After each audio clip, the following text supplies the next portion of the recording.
Nako, heto na mga kabayan, kaguluhan sa Senado, sinisi sa Duterte. Aba, Senator Amy Marcos nagsalita na. Yan po mga kabayan, patungkol po riyan ang ating aalamin at bibigyan ng reaksyon sa video ito. Pero bago po natin simulan yan mga kabayan, palike naman po ng video ito, malaking tulong po yan. Maraming salamat po. At ito nga mga karibin natin. Bago po natin i-play yung video, ito pasadahan po muna natin itong si Arnold Clavio. Ito po kasi mga kabayan ang naging pahayag ni Arnold Clavio, mga karibin natin, sa nangyayari ngayon sa Senado. Sabi po dito ni Arnold Clavio, nakakahiya ang nasaksihan natin sa nangyari sa Senado. Nahihiya ako dahil masasaksihan din ito sa buong mundo. Nakalimutan na ang bansa sa desisyon na palitan ang liderato ng Senado.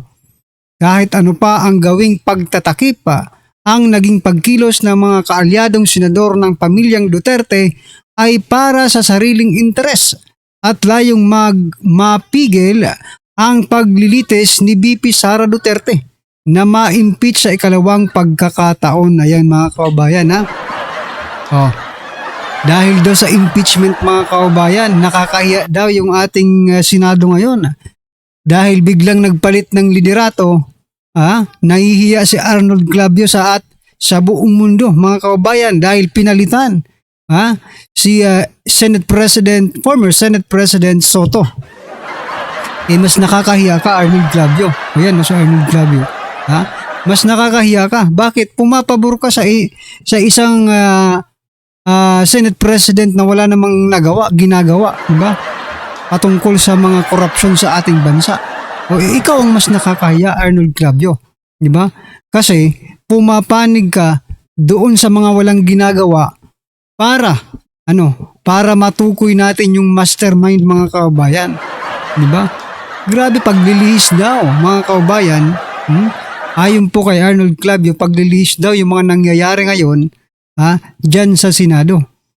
Ito po ang naging komento ng ating mga kababayan patungkol dyan. Sabi po dito, tarantaduhin ang slide.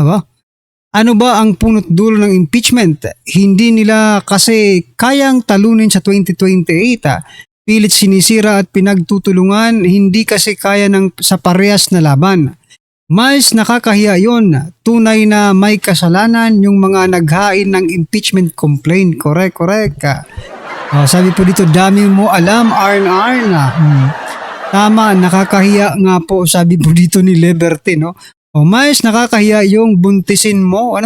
Buntisin mo yung isang biktima ng kahalayan sa ibang bansa na pinagkatiwala sa iyo. Ayan, si Sara Balabagan. Ayan mga kababayan.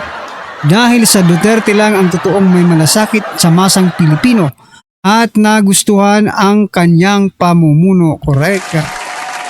Sabi po dito ni Lailani, simplihan lang po natin, hindi po kasi nila kayang talunin si VP Sara sa 2028. Kaya lahat gagawin, wag lang makatakbo sa presidente.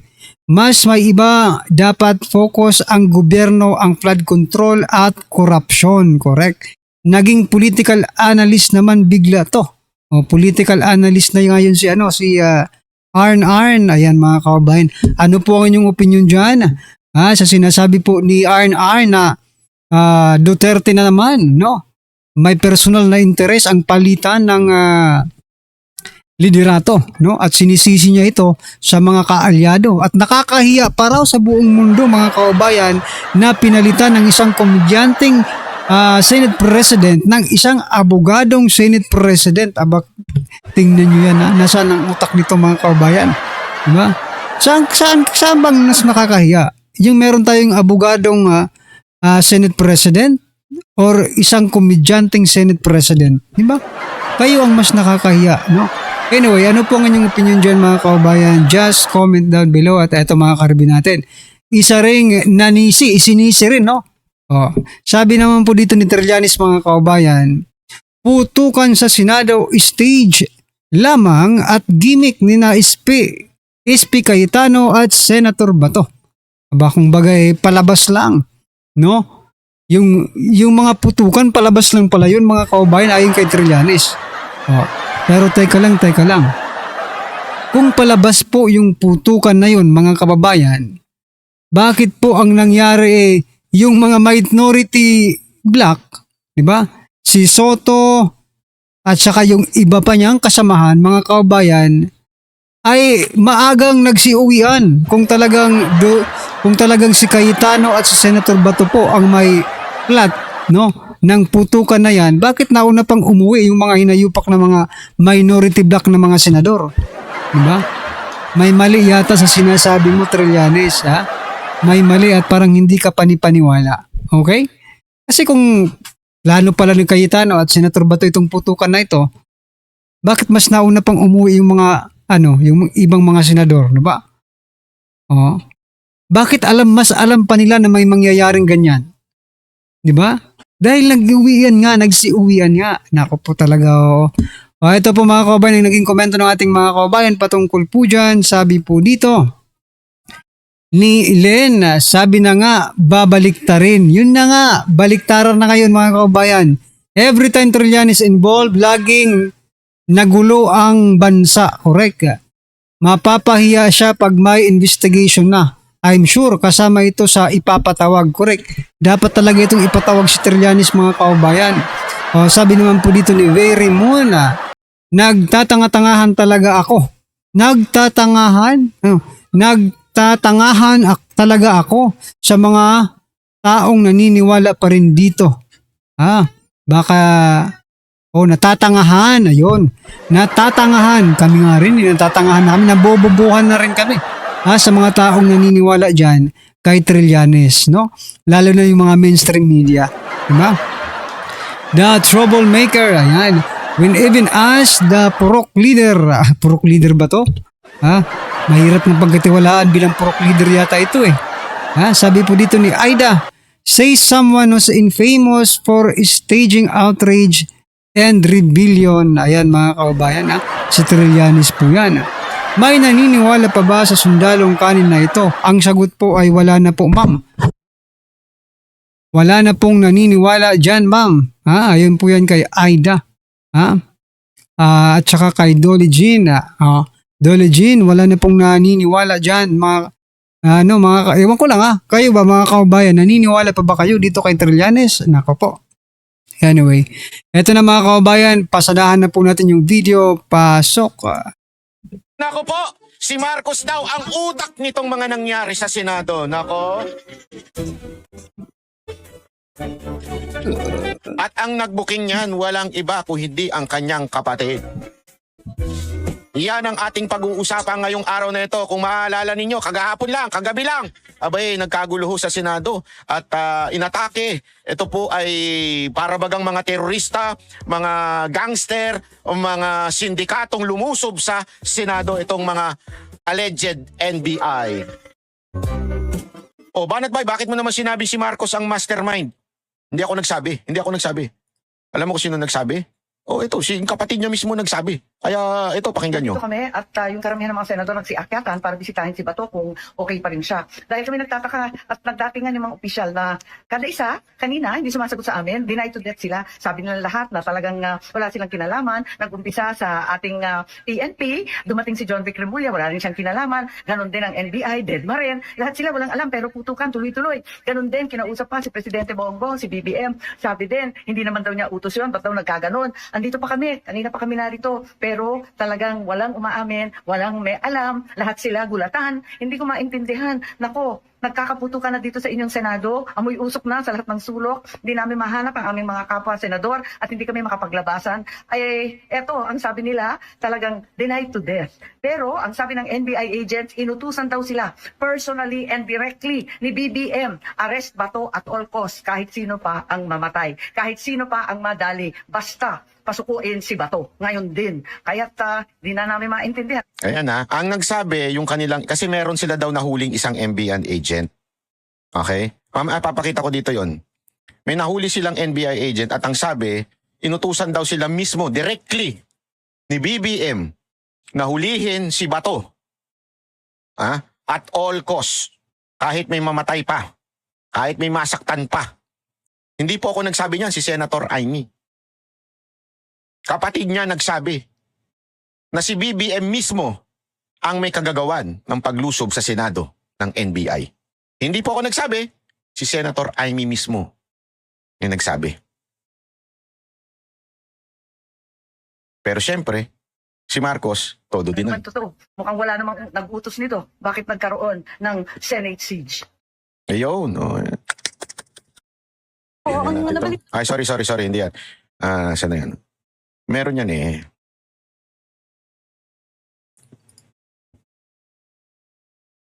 Eto. O bakit nagsisigawan? Hindi yan, ito ha.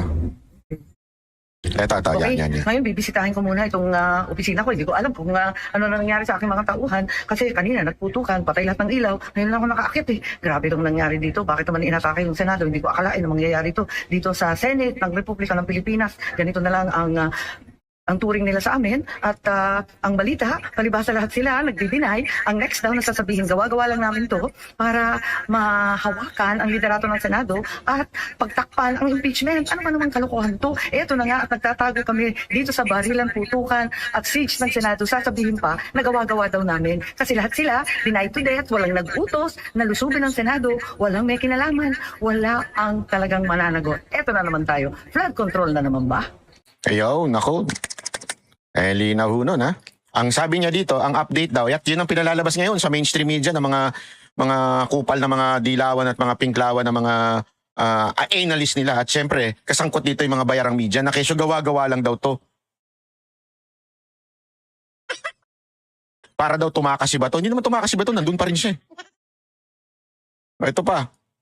So, nandito kami at nagsisiksikan kami sa isang maliit at madilim na sulok dito sa kwarto ng SP habang nagpuputukan pa rin sa gilid at nagtutulakan pagkat pilit na pumapasok yung mga NBI kung kanilang mga kasamahan na may mahahabang baril dala-dala.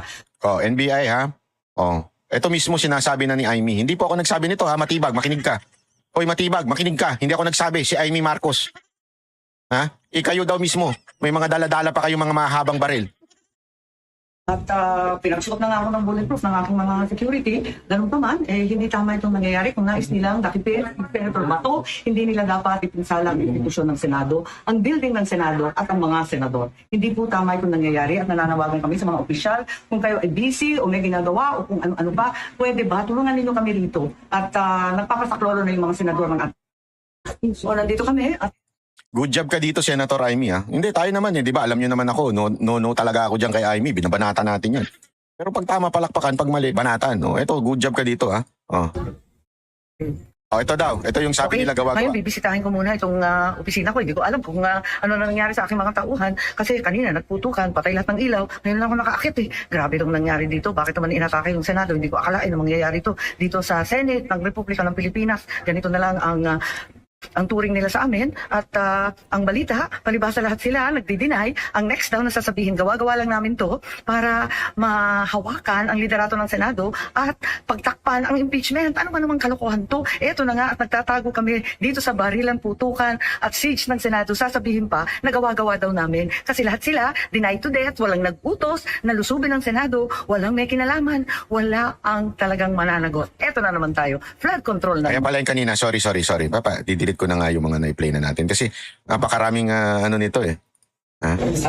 Hindi yan. Ito. O bakit nagsisigawan? Bakit nagsisigawan? Bakit bumalik na naman? Nangyari? Ba't maingay? Ha? Basta, ano? Sino nandyan? Okay. Andito nagki-clearing na yata. Sana naman matigil na at maging mapayapa na ulit dito. Kawawa naman yung usaan namin. Mga bulok yung baril. Maliliit. Tapos, ayan. Talagang sinagupahan itong mga walang yanto na talagang, ayan, ang ingay-ingay pa. Nakikita ninyo. Ayaw magsilabasan. Nandiyan pa talaga eh. Kaya magulo eh. Grabe, no?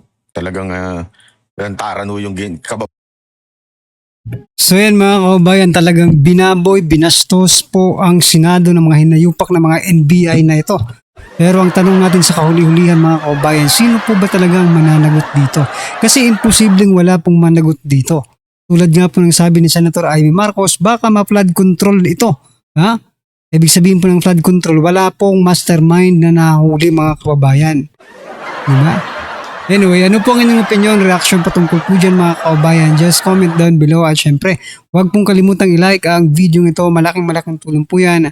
Maraming salamat po.